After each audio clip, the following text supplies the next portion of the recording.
This is an air-powered car. It uses compressed air to power the motor in the car. And I realized this technology could be used to power windmills. And the reason why is because the way the windmill works is that the air is blowing and it's turning the windmill and it's generating the electricity, but none of the electricity is being stored. You got to use the electricity right away. You can't use the electricity tomorrow or an hour later.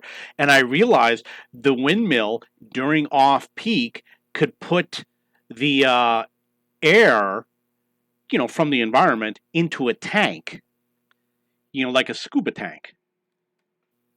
So you put the air into a tank. It would probably have to be slightly larger than this. And then what would happen is during off peak time, the wind is blowing, it's filling up all the air tanks. And then when you have peak time, the air will blow into a motor. This is an example of a motor, and it will generate electricity um, separate from the windmill, which means you're going to make the windmill more efficient. You're going to be able to store some of the lost energy. I'm going to explain to you real quick how air powered cars work.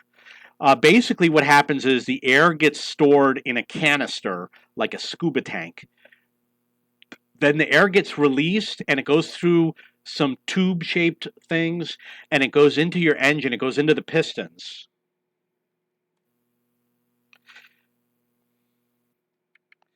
And what happens is it literally forces the piston to move. With a car, it uses gas and the gas gets ignited and it causes a super explosion, which causes the piston to move. And then you alternate the piston.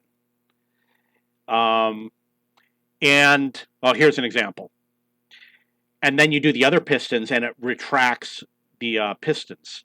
So with the air is literally blowing it through, and the way diesel works is by compressing air to the point that the air ignites on its own or something like that. I don't know.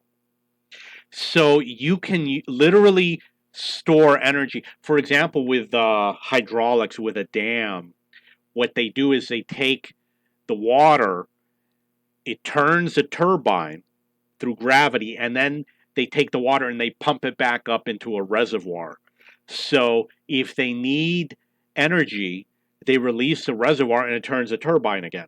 So this is a solution for how a windmill could literally store air, and then you'd have the engine. The engine would not have to be in the windmill, but perhaps it could be. I don't think it needs to be.